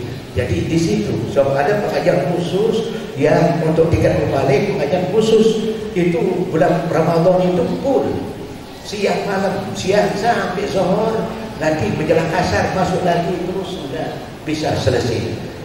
Kita tidak boleh istirahat, tapi kalau penyaji bisa istirahat. Begitu capek diganti langsung. Itu yang ingin kita terapkan di sini suatu saat. Gak apa-apa mengadopsi sebuah sistem yang kira-kira itu sangat menopang untuk kepentingan pengembangan kita. Dan apa? Ya, ya. Termasuk pengembangan, maaf, nanti saya singgung pada saatnya, pengembangan kelas khusus. Itu terlepas dari sebuah upaya adopsi, mengambil sesuatu yang terbaik dari lembaga lain. Tapi ini dulu. Jadi yang kedua, periode Dr. Sofwan Hakim secara formal Dr. Abdul Karim sudah sepuh, ya, tahun 70, tahun 68, 69, tahun 73 Dr. Sofwan pertengahan tahun 72, ya, beliau berangkat berhaji, kemudian sampai tahun 74 pulang haji jamaah tahun 74 bersama saya waktu itu, tapi beliau lewat kapal. Nah, tetapi beliau sudah menangani aktivitas pondok sejak tahun 72, ya, sejak tahun 72, ataupun pengajian-pengajian sudah mulai beliau yang laksanakan. Ya, jadi ada semacam pewarisan nilai. Maaf, satu hal yang saya ingin kemukakan antara Dr. Safwan dengan ayahanda beliau. Saya melihat ada semacam pewarisan nilai dan ilmu dari seorang tua ayahanda kepada ananda. Ya, maaf, dari tahun 69-an atau 70-an, ya, Dr. Safwan sudah di pondok, sudah di Kediri. Sejak itu sampai beliau akan berangkat, itu ngaji privat, betul-betul konsekuen. Ayahanda Dr. Abdul Karim itu, beliau sampai katakan sekian tahun kamu di Jogja, Maninenton pilih kita ke taman. Nah, konsekuensinya adalah beliau kemudian ngaji berdua, privat itu, ya, antara, sehingga maaf ini juga yang saya saksikan, ya, yang tadinya Dr. Abdul Karim begitu selesai dari ngaji jam 8:30 atau jam 9, beliau ke sawah, ya, keliling di sawah. Dan memang beliau petani yang sangat punya keterampilan dalam soal pertanian. Nanam cabai di samping memang tetap lowong, tetap seperti nanam cabai terutama, yang sehingga kita waktu itu tidak ada disuruh sama tuan guru, cuma ada santri senior ada namanya Tilkar, ada namanya Imron, ingat kali itu, cuma sudah wafat juga semuanya, ya, cuma satu yang saya tidak pernah ketemu, namanya Sinarah, masih dia, iya, Kardi. Nah, santri-santri senior, maaf ini, pekerjaannya adalah ke sawah melihat apa yang perlu dikerjakan oleh santri. Pada saat cabai yang besar-besar itu sudah memerah, ya, sudah memerah, itu kemudian dikomando kita ke sawah, kita petik cabai.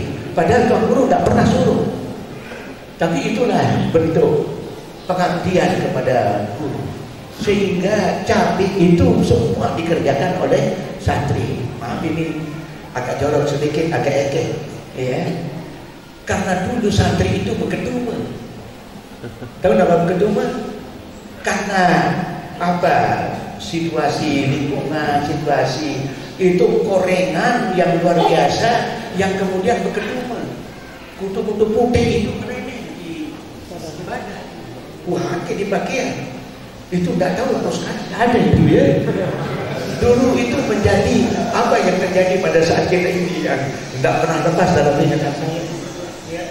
Santri-santri kemudian itu apa namanya, cabai-cabai merah itu si meri oleh kedua dia jauh-jauh dimasukkan ke kedua sampai di pondok dan mayongnya dimasukkan ke situ.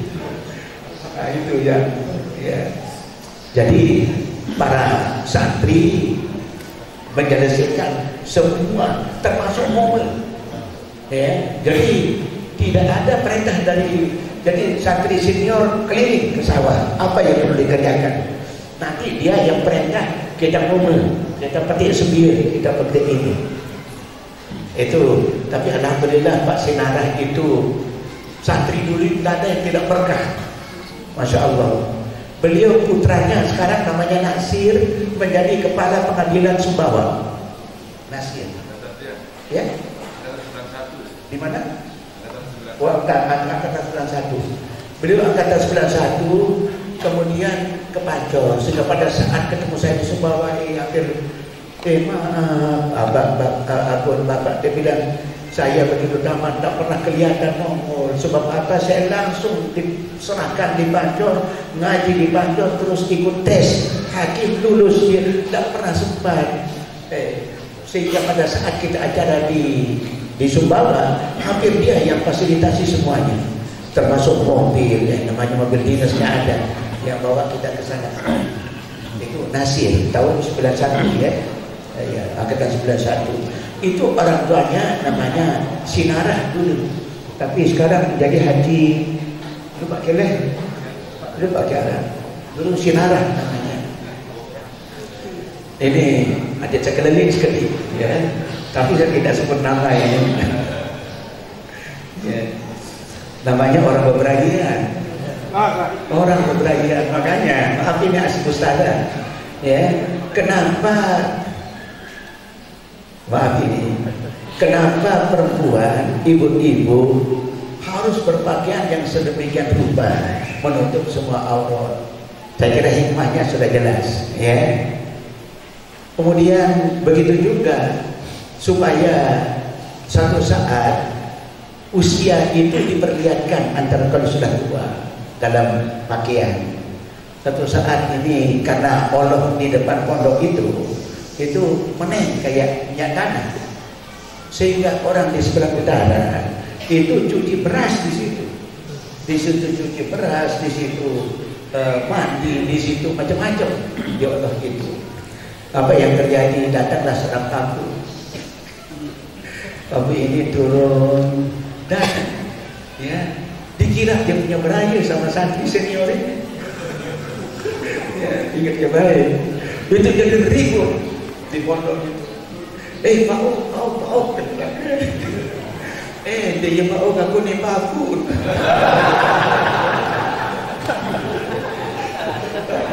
Kenangan manis itu. Kita aku. Dikira cucunya beraninya, tahu-tahu sudah kejar sekali, tahu-tahu kamu.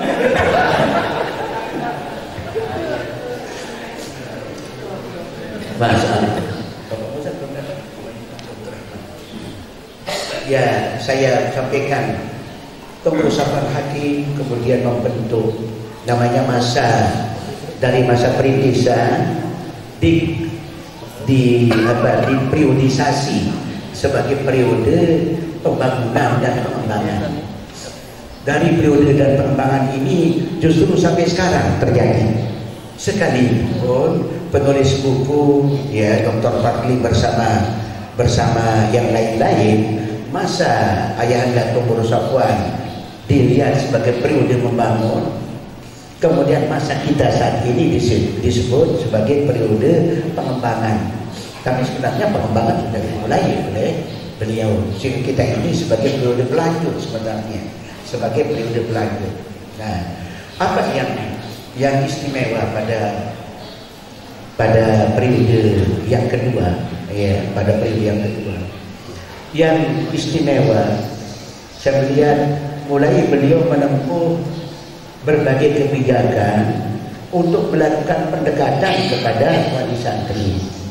Sehingga pada saat beliau itu mulai terprogramkan silaturahim wali santri secara rutin. Kita kemudian berangkat sampai ke Bima, ya, terus semua kabupaten itu. Jadi waktu libur kita manfaatkan, dan ternyata hikmah dari pertemuan wali santri itu pertama pada saat itu hikmah dakwah sangat tinggi, kemudian hikmah memberikan pemahaman tentang pendidikan di pondok pesantren, sehingga selalu kemudian terjadi pertambahan jumlah santri setelah kita silaturahim.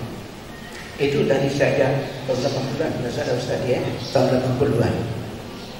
Waktu itu saya masih banyak, ya, masih karena saya bisa nyopir sampai ke Bima waktu itu, ya, sehingga saya hanya bergilir nyopir, ya, dengan Pak Haji Suwandi, ya, kadang-kadang sering saya sendiri yang bolak-balik, ya, bawa mobil, ya. Pada suatu saat, maaf, untung Allah melihara 2 kali kejadian yang saya rasakan, ya, Allah pelihara, sebab yang ada di dalam mobil itu semua pimpinan pondok. Pertama pada saat dari hutan menuju ke Alas, kita berangkat dari hutan itu sudah sampai diundang, sudah berjalan, sudah subuh, sehingga kita ke alas itu sudah pagi dan sangat ngantuk. Untungnya memang masih sepi, sehingga saya bawa mobil itu gini, karena dalam kondisi ngantuk itu, yuk ani dimakan dulu mobil. Jadi untungnya sepi saat itu. Kalau sekarang ya sudah, ya ini. Ya. Jadi saat itu sambil, soalnya apa? Jam 8, ya, jam 9 kita sudah ada di pertemuan, di sana di alas atau di Terima. Saat itu kita kejar, sehingga mau bertelah saling ganti sopir tak ada ganti. Ya, jadi sambil begini nyetir. Jadi keduluan penumpang yang kaget, jangan ada kejulu bakal tulai jam, marah belok-belok ni, patah terutama yang halus sekali. Beliau bisa nyopir tapi tak berani, almarhum patah. Saya tambah sedikit, pada periode tahun 77 kepemimpinan, sekalipun beliau sudah awali terlebih dahulu sejak tahun 72 sekali lagi. Ya, beliau aktif, segala macam diatur oleh beliau, mendirikan pendidikan formal, disebut di dalam buku ini semua pendidikan formal dari TK sampai ke tahun-tahunnya. Dan sebab itu bagus kalau semua punya buku ini sebagai untuk mengenal lebih jauh. Nah, jadi dalam kepemimpinan beliau ketua. Jadi istilah beliau pada saat itu, semua yang berpotensi masuk. Tetapi potensi itu dilihat dari sisi ketekunan atau kemampuan ngaji. Apa ini? Ya, sehingga semua pada periode awal ada Pak Muhammad Ta'ah, beliau jadi sekretaris. Muhammad Ta'ah sudah almarhum, sudah wafat beliau. Ya, kemudian ada Pak Mustafa, guru kepala SD, ya, Pak Haji Mustafa. Kemudian ada almarhum Bapak Haji Khalidi. Beliau tadinya sebagai sekretaris bersama Pak Ta'ah. Saya saat itu, ya, dalam posisi sebagai bendahara. Tetapi lama kelamaan pada tahun 89 sudah saya bilang agak berat ini, saya mau berhaji, sehingga sejak saat itu saya serahkan.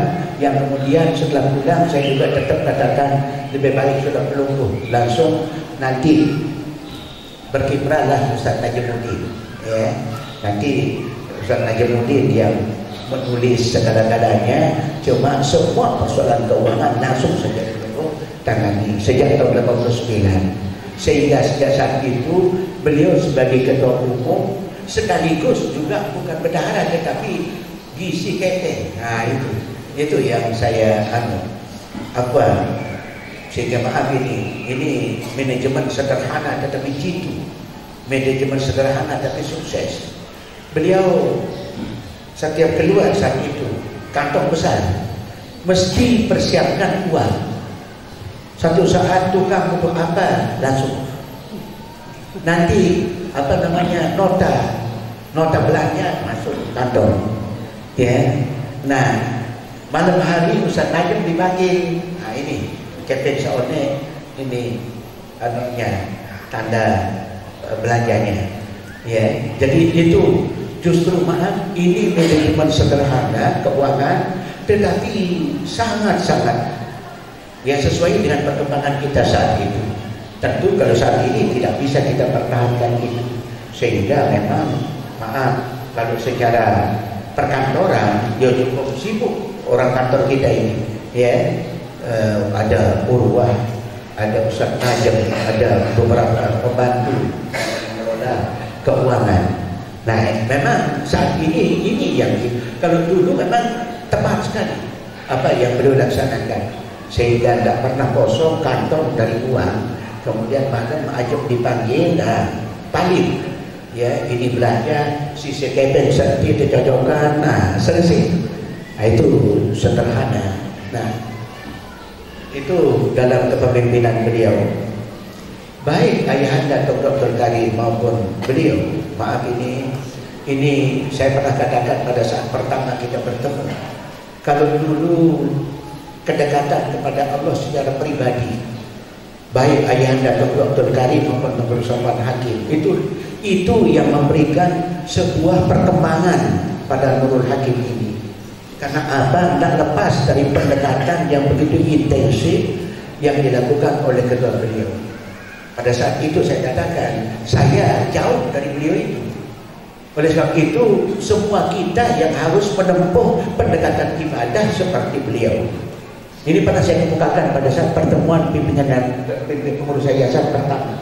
Ya, pernah saya kemukakan. Saya berikan contoh. Dan ini baik saya kira untuk pimpinan-pimpinan pondok alumni.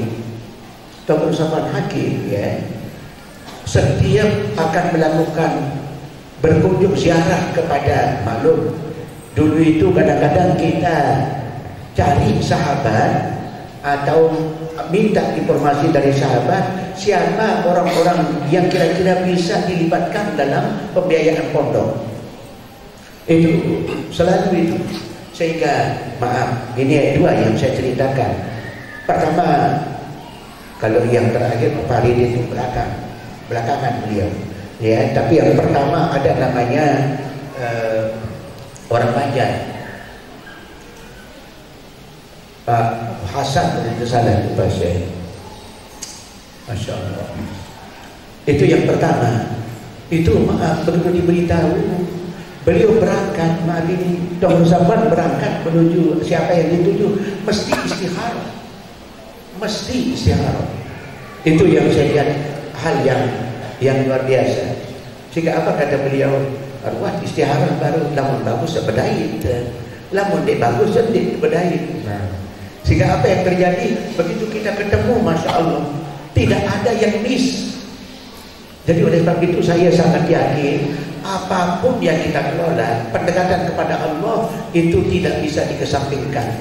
Dari pengalaman kita di pondok ini, ya beliau pada saat itu yang sangat rutin itu istighfar tahajud dan doa sekaligus istikharah kalau kita mau pergi. Pernah saya cerita, saya kebetulan waktu itu jadi tukang bonceng, ya, artinya kemana saja beliau bersama saya dan saya bonceng beliau, ya. Belakang baru Ustaz Sidik, belakang, dan itu pun tidak terkait dengan masalah-masalah yang terkait dengan pengembangan program, ya.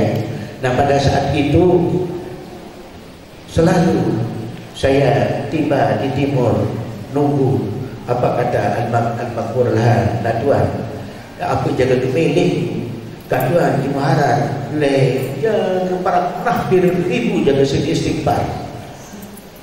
Ini makanya saya pernah saya cerita juga, maksud saya supaya kita melihat pendekatan kepada Allah itu sangat-sangat utama.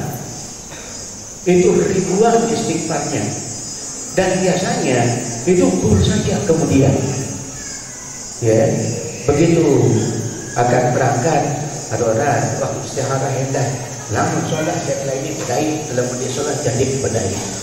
Begitu ketemu, aduh kalau pakai rasa pasti beliau pengusaha kontraktor.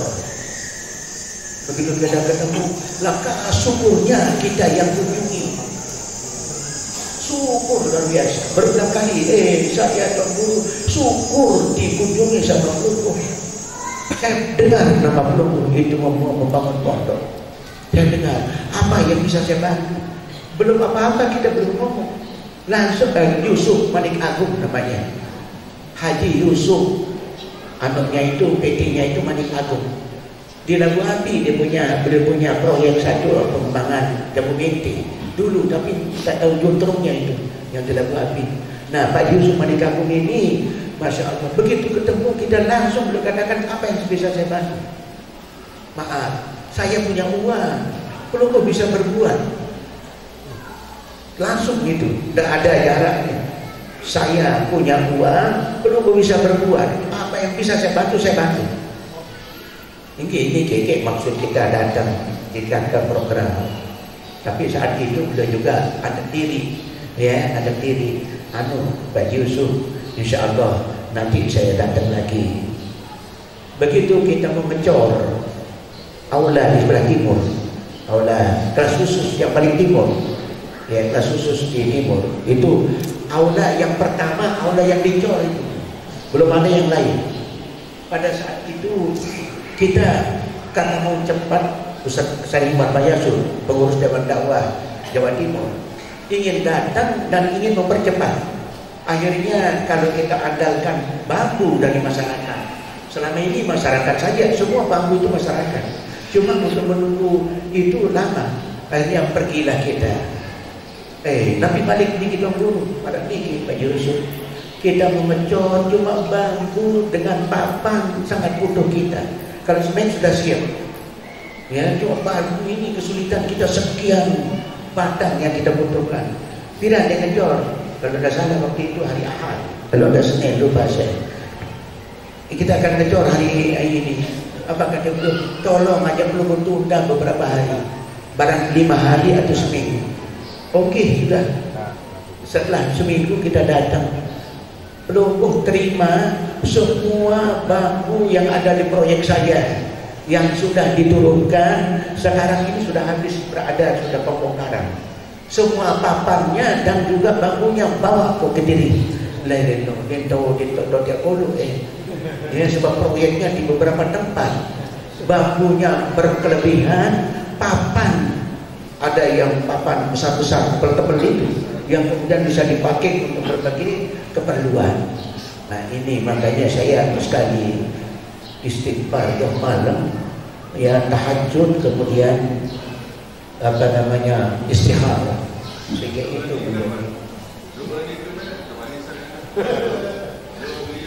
kalau doa beliau doa tahajud biasa, tetapi yang ditambahkan itu apa yang dihajarkan itu doa tahajud, lakal Tuhan takayyimus samawati itu yang biasa doa tahajud. Cuma untuk kepentingan pondok itu yang banyak, maaf, Rabbi syrahli sadri wa yassirli amri, Rabbi syrahli sadri wa yassirli amri, itu ternyata tidak hanya untuk kita pidato, untuk menghadapi semua persoalan yang sedang kita hadapi.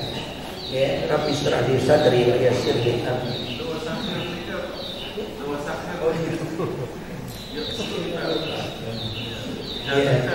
Iya, lagu cobaan nih, ada doa Allahumma sahirli seputaran ya, sahirli sampai kepada sahir ibadah kesolihin, masa sahir ini akhirnya memang masyhur, ya, ditundukkan oleh Allah.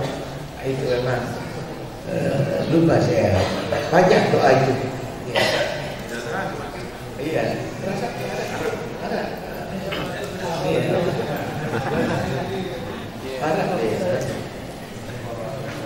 Ya. Iya. Oke ya. Laut dulu terutama paling banyak baik. Apa? Ini lagi sedikit, nanti kita bawa yang kedua. Jadi itu kelebihan. Banyak lagi hal-hal yang tidak terdapat di dalam buku ini yang merupakan tonggak keberhasilan Nurul Safwan mengantarkan Nurul Hakim ini seperti ini. Ada beberapa kasus yang dua kasus yang saya angkat, ya, dua kasus. Kasus pertama, Afwan, kita sebenarnya ada wakaf pasar itu. Yang punya waktu itu mewakafkan ini si Safwan Kadu dari pondok. Ya, baik membangun di sini atau kemudian dijual, terserah. Yang penting saya serahkan. Sudah kita lihat dan kita akan bangun di pasar Kediri. Datang Salim Marbayasul. Salim Marbayasul datang dari Surabaya. Ustaz, saya minta antum bisa lihat tempat bakal bangunan pondok kita. Betul, kita pergi. Lah bagus ini. Sudah positif di situ. Nah, waktu itu saya sudah berumah di tempat ini tahun 82, ya. Saya sudah berumah. Akhirnya pada saat bulan itu keteh-keteh itu di balai di beda bapak. Oke, yang segera pesan disiapkan teh segala macam. Begitu saya Marbayasul datang di situ, masya Allah, Ustaz Safwan, saya beberapa pikiran. Daripada membuat di sana, lebih baik di sini. Waktu itu hutan ini. Di timur, di tempat ini semua hutan belantara. Maaf kalau saya cerita, hutan belantara yang pohon duriannya itu sampai 30-an. 3 orang ini belum tentu bisa umur 40-an pohon. Sampai macam cerita di situ yang berkembang. Itu ada cerita durian jatuh, begitu mau orang ambil, merem, tahu-tahu kayak api kelihatan tapi orang, tapi api full, merem di situ. Makanya apa itu cerita sengaja dibikin oleh yang punya. Ya, atau cerita memang betulan. Cuma menjadi tidak ada orang berani ngambil durian. Padahal durian itu jatuh siang, sore, banyak sekali. Dan pohon enau di situ. Kalau ayam masuk ke situ jam 5 sudah dimakan hujan, tidak akan bisa ketemu. Jam 5 itu karena pertanian. Ada Cina, saudara tembakau, masuk ke Kediri. Ini ke keluarganya Ustaz Amrullah, ya. Dulu Pak Badar di situ kan, ya. Saya ingat sekali itu. Jadi datang ke sana bawa angin herder. Sampai di situ, ya, karena lewat jalan kecil, itu masuk ke hutan itu, tahu-tahu udah ketemu. Baru ketemu anjing herder yang mahal itu setelah mati. Baru ketemu. Itu sudah pemingguan, dicari, udah ketemu. Tahu-tahu ketemunya sudah mati. Nah, itu udah ukuran gelapnya. Ya, tapi bagaimana ya? Ini punya orang. Masya Allah, disitulah saya buktikan istighfar dan tahmid malam itu, Masya Allah. Akhirnya dia bilang sama saya, coba deh Bapak Haji Munasik dulu namanya, ya, Haji Munasik, Bapak Munasik yang punya kebun itu. Coba saya panggil ke rumah. Meninani itu yang tiap pondok beli tok sidin ni terbeli pondok di tanah sidin dia lagu tiap pondok lah keculuknya, ya, gembira luar biasa. Yang marah tinggi betong guru, dia bilang sama beliau, pokok hajian dia, pokok bank yang rokok, lupa saya berapa juta saat itu, murah sekali, Masya Allah. Yang tadinya tidak tergambar kalau mau dia jual, ya. Akhirnya begitu dijual, begitu kita terima, jarak beberapa hari minggu yang sama, langsung diminta jamaah dari Toledo, Mendaki, Belega, semua gotong royong membakar hutan belantara itu sampai semua jadi galak. Nah itu dah terbayang. Yang lebih tidak terbayang lagi tanah ini, tidak terbayang lagi ini kalau akan bisa menjadi. Tetapi itulah kekuatan doa itu. Akhirnya kok terinspirasi Bapak beliau saat itu lewat Bapak Jiramli. Hanya Pak Jiramli, maaf kali ini saya buka kepada pemilik, beliau tidak bisa saya sebut, kepada pemilik. Tadinya tidak tergambar juga untuk mudah, tidak ada gambaran untuk mau dijual untuk apa. Tetapi dengan pendekatan Pak Jiramli dan Maraniki, saya tidak sudah sebut, ya, bakat lagi ia berdempet kaki bakat katuan tiang dan katuan tiang Haji Khairiyah berdeket di Bapak Timur. Lah makin peluluh ambil bakat katuan tiang Haji Khairiyah seperti pun terpengi tanah saat terkadu di nara manfaat ni ke itu sudah unik ke pakai kena tanah manfaat di sini. Nah tu ada bawa pergi ke terikat dia terkadu aran kau, terkadu main bergasingan di sisi kanan ngiri. Lalu dikit dia peluluh terima bakat deket dengan katuan yang kejadian. Pun tahu namun beri petiasa kata berhenti. Masya Allah, Allah permudah. Ternyata langsung jadi dan ini. Termasuk yang sulit itu tanah yang paling yang di sebelah selatan. Itu makanya saya katakan ya, doa itu luar biasa. Yang mudah kemudian banyak hal membuktikan sangat dipermudah, yang sulit menjadi sangat dipermudah. Inilah periode Dr. Haji Safwan Hakim. Tutup bani jam 10. Terakhir ini ada periode kita. Nah, ini kalau ini ya harapan-harapan. harapan-harapan ya periode kita ini. Harapan-harapan saya, mari kekompakan kita semua keluarga besar Nurul Hakim, dari pengurus yayasan sampai kepada kepala madrasah, sampai semua asatidz, ustadzah, sampai semua pembina, bahkan mudabbir, bahkan 3 PPNH. Nah itu bagaimana kemudian sepakat kita menjaga kekompakan itu, sehingga apa arah pengembangan kita ke depan tidak ada yang berkembang di bawah perselisihan. Ini yang sangat saya harapkan. Tidak ada perkembangan yang diwarnai oleh perselisihan, baik perselisihan antar pengurus, perselisihan dengan kepala-kepala madrasah. Kompak. Dan ini alhamdulillah warna ini sudah kita nikmati. Ya, tinggal kemudian yang kedua, gairah kita, semangat kita. Saya tetap katakan silaturahim itu membawa keberkahan. Sehingga apa beratnya para asatidz, ustadzah untuk kita hadir suatu saat sekali sebulan bersilaturahim bersama. Ya, itu silaturahim itu memperkokoh turunnya rahmat Allah. Jelas itu. Bahkan sebaik-baik silaturahim yang terkait dengan persoalan pengembangan ilmu. Kita ini silaturahim dalam kaitan pengembangan ilmu. Jadi mudah-mudahan kekompakan kita, saya bergembira ya, sudah diawali oleh ini karena rasa satu keluarga. Maaf, saya kadang-kadang terharu menerima itu ya. Beberapa ustadzah yang akan segera dapat jodoh itu datang dulu beritahu kita. Bukan berarti kita mendapatkan beri mutlak dengan itu ada. Itu saya lihat sebagai sebuah pertanda mempertegas rasa kekeluargaan. Ya maaf, akhir-akhir ini beberapa yang kawin terutama ustazah mesti tidak ada yang tidak minimal memberitahu kita, ya, bukan minta izin, bukan memberitahu kita. Ya tentu maaf. Dan sebagian besar adalah berjodoh dengan orang di internal kita di dalam. Ini yang luar biasa. Ini yang luar biasa. Ya, jadi dapat jodoh bersama berada dalam keluarga besar Nurul Hakim. Ya, ini ustaz-ustaz banyak. Kalau terbilang tidak atau belum mendapatkan ustazah, yang alumni. Nah itu. Ya, sehingga kita merasa maaf. Saya kadang-kadang perasaan gembira itu luar biasa, ya. Kawin ada alumni kita di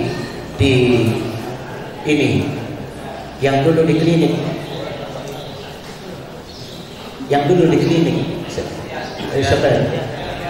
sudah bukan, yang dulu pernah di klinik kita.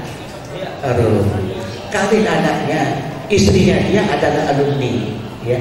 Kawin, masya Allah, semua alumni angkatan dia hadir. Itu yang membuat kita gembira. Kemarin kita dapat musibah Ustaz Awaludin, cuma tidak sempat saya sampaikan di acara takziah itu. Saya melihat alumni seangkatan Ustaz Awaludin itu hampir sebagian besar hadir. Itu hal yang ya maaf, ini sangat-sangat memberikan sebuah makna bagi pengembangan kita, bahwa ternyata kekeluargaan di pondok pesantren kita ini begitu kuat. Sehingga maaf saya asal diundang, kalau alumni yang kawin saya mesti datang. Kalau yang kawin kedua asal saya jangan jadi wakil wali.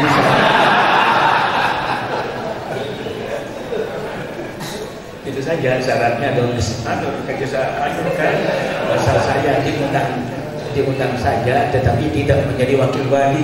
Ada itu ahli sidemai jadi wakil onda, jadi wakil wali. Jadi ini hal-hal yang menggembirakan. Kemudian alhamdulillah program pembangunan sangat-sangat tepat sesuai dengan target dalam pelaksanaan pembangunan di periode kita ini. Ya, karena apa? Saya tidak melihat, tidak lepas dari job description yang ada, pembagian tugas yang ada, yang terkait dengan program pendidikan pengajaran nanti disampaikan oleh Dr. Mudakar. Belum datang? Coba. Adik Sa'adul. Oh iya. Apa? Jadi Tengku Mudzakkar itu beliau dengan pengalaman di Gontor, dengan pengalaman selama ini, masya Allah, alhamdulillah, ya, berjalan program di bidang pendidikan dan pengajaran, termasuk bagaimana mutaharrik kita, alumni kita yang kedua.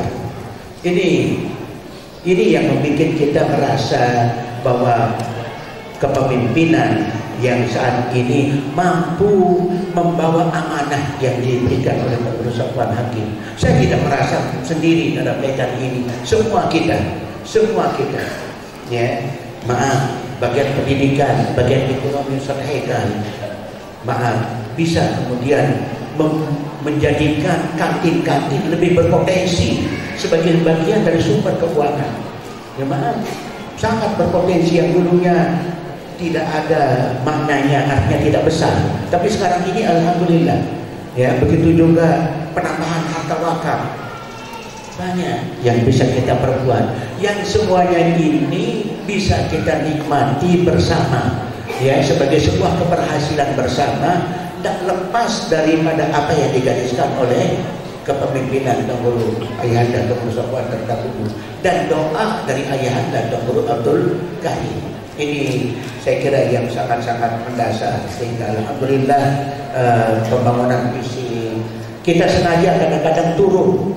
Maaf, beberapa kali kita turun, lihat kondisi kamar, apa yang perlu dibutuhkan. Ya, kita segera di Burg ini ada yang butuh kipas angin, ada yang butuh, itu segera akan kita penuhi. Ya, tuntutan-tuntutan itu, tuntutan kondisi kamar maksud saya. Ya, di beberapa kamar satu kipas angin tidak cukup, harus dua. Ya, karena apa? Kondisinya. Nah, ini semua sudah kita monitor, sudah kita lihat keadaannya, sehingga insya Allah hal yang sangat menggembirakan adalah berjalannya rapat koordinasi antara pimpinan pondok dengan semua kepala-kepala lembaga. Maaf, seorang kandidat dokter Ustaz Said, UIN, mahasiswa Ustaz Said mungkin ya. Jadi wawancara dengan saya tahun yang lalu, tidak tahu lupa saya namanya, perempuan. Yang dia tanyakan apa langkah-langkah Bapak di dalam melanjutkan kepemimpinan Tengku Sofwan. Pesan beliau, syawir bil amri, musyawarah dalam untuk rapat koordinasi. Berapa kali rapat, kaget dia untuk rapat kepada madrasah sekali seminggu, sehingga hari Sabtu itu khusus rapat koordinasi kepala madrasah, sehingga kita tahu semua tercatat oleh sekretaris berapa mutasi per minggu itu. Jadi sampai dia bilang belum ada saya lihat lembaga lain yang per minggu ada rapat koordinasi dengan kepala madrasah. Ini bantu pendapat dari beliau itu. Saya banyak Bapak lihat-lihat, tapi yang rapat seperti ini, maaf, terakhir sampai saya katakan, ya, ini maaf, ini mumpung saya kesana pembicaraan, tolong semua asatidz ustazah pada saat memulai pelajaran, mulailah dengan membaca surat Al-Fatihah. Itu berulang kali saya katakan itu. Ya, maaf saja, saya coba monitor, banyak tidak terlaksana. Ya, apa? Maaf ini, dari semua madrasah paling kecil tingkat mutasi itu adalah MT. Dari 500 anak berapa yang mutasi? Hanya 7 orang dari 500 santri MT. Kenapa? Lari kita pikirkan. Wa nunazzilu minal Qur'an ma huwa syifaa'un wa rahmatun lil mu'minin, syifaa'un lima fis sudur, syifaa'un linnas. Ini yang kita kemudian stressing. Lebih-lebih surat Al-Fatihah dinyatakan sebagai suratul ruqyah, surat yang dipakai Jambi. Untuk apa Jambi harus kebelian yang pakai jujur jamet bahasa Sanskerta? Ya, lebih baik ustaz-ustaz buka pelajaran dengan surat Al-Fatihah dengan niat, ya, supaya hati tetap tsabbit qulubana fi ala talabil ilmi, tsabbit quluba jami'il tullabina ala talabil ilmi bihadhihi niyyah al-Fatihah. Sama-sama baca Al-Fatihah. Ya maaf, ini saya minta ini Sebab saya kaget perbandingan, maaf Ustaz Namun, bukan kelemahan Ustaz Namun, bukan kelemahan Ustaz Junaidi atau bukan, ya, lembaga yang lain ada yang sampai 20 amputasi. Persentase sampai berapa persen tertinggi? 3,6%. Yang jurusan Quran 7 orang dari 500 anak. Berapa persen itu? 0,6%. Ini kenapa ibadah Quran? Setiap orang ngaji Quran, Allahumma bil Quran waj'al hudana imama wa nura wa hudan wa rahmah. Ini Ustaz Hambali terapkan itu di Nur Hakim 2. Setiap buka ini, mohon maafin Ustazah, semua kita coba begitu akan buka pelajaran apa saja matematika, buka dengan surat Al-Fatihah. Bila nanti Ustaz Abdul Rahman berikan catatan anunya niat itu, ya, di apa, ya, jadi supaya sakit puluh bajaminatul ladina ala talabil ilmi bihadin niyah al-fatihah atau apa bentuknya. Nah ini kemudian baca sampai 1 menit baru mulai belajar. Ya, kita berharap kemudian anak-anak kita mantap, tenang ngaji, tenang belajar. Masya Allah, ini dari hari ini. Mohon maaf ini belum habis juga sebenarnya apa yang harus saya tumpahkan, terutama tentang kondisi kita saat ini. Cuma maaf saja, saat-saat ini perkembangan kita lebih banyak membuat kita kemos, lebih banyak membuat kita kemos. Sekalipun ada pembangunan yang terpotong, mana pembangunan yang terpotong? Itu tadinya full untuk IKPPNH, potongannya diberikan ke kita, yaitu sepotong dari biaya itu. Ya, nah ini. Jadi pembangunan secara fisik mudah-mudahan terus jalan, alhamdulillah, sehingga angka, ingat atau angka wakaf berapa pengembangan, saya tidak hafal. Jadi pengembangan wakaf tetap hampir setiap tahun kita lakukan. Saat ini sudah beberapa pengembangan yang di dekat SMK itu, sehingga optimis kita mungkin akan nanti pembangunan pesantren SMK. Nah ini yang bisa saya sampaikan. Mohon maaf ya, ini yang bisa saya sampaikan, mudah-mudahan bermakna. Billahi taufiq wal hidayah. Assalamualaikum warahmatullahi wabarakatuh. Rekan sekalian, demikianlah sesi pertama kita di Nurul Hakiman 1. Jadi kita akhiri dulu sesi pertama ini dengan membaca hamdalah dan doa kafaratul majlis.